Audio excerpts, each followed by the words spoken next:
क्या आप जानते हैं कि परमेश्वर की योजना में एक ऐसा बलिदान है जो एक बार में पापों का पूरा प्रायश्चित्त कर देता है। इब्रानियों 9 अध्याय हमें दिखाता है कि पुराने नियम की बलिदान प्रथा केवल एक छाया थी और मसीह का बलिदान ही सब कुछ सिद्ध करता है।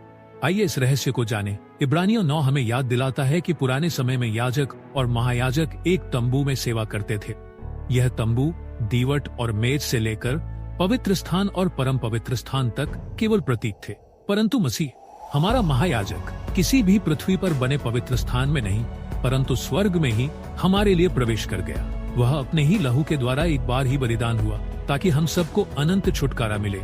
जब तक पुराने तंबू का नियम था तब तक पवित्र स्थान का रास्ता प्रकट नहीं हुआ था, पर मसीह के बलिदान ने इस पर्दे को फाड़ दिया और हमें प्रतिज्ञा की हुई अनंत मीरास का अधिकारी बनाया। इब्रानियों 9:22 हमें बताता है, बिना लोहू बहाए क्षमा नहीं होती। यही कारण है कि मसीह का बलिदान सबसे बड़ा और अंतिम बलिदान है, एक बार और सदा के लिए। और जैसे मनुष्यों का एक बार मरना और फिर न्याय का सामना करना निश्चित है, वैसे ही मसीह का बलिदान भी एक बार ही हुआ ताकि जिनकी आशा उसी पर है वे उद्धार पाए। यह संदेश हमारे लिए जीवन संदेश है कि हमारे पापों का पूरा प्रायश्चित्त केवल मसीह के लहू से ही हो सकता है। क्या आप तैयार उसे स्वीकार करने के लिए? आइए इस अनमोल बलिदान के सामने सिर झुकाएं और उस उद्धार की आशा में जिएं जो केवल यीशु मसीह में है। प्रार्थना।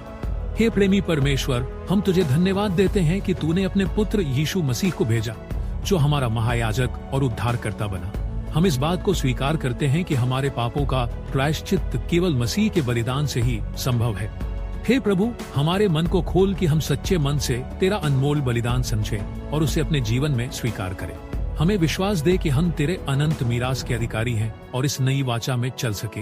हमें अपने पवित्र आत्मा से भर कि हम जीवते परमेश्वर की सेवा में लगे रहें। यीशु मसीह के नाम से हम यह प्रार्थना करते हैं, आमीन। कृपया इस प्रार्थना को एक व्यक्ति के साथ जरूर शेयर करें। आपका एक शेयर लोगों का जीवन बदल सकता है।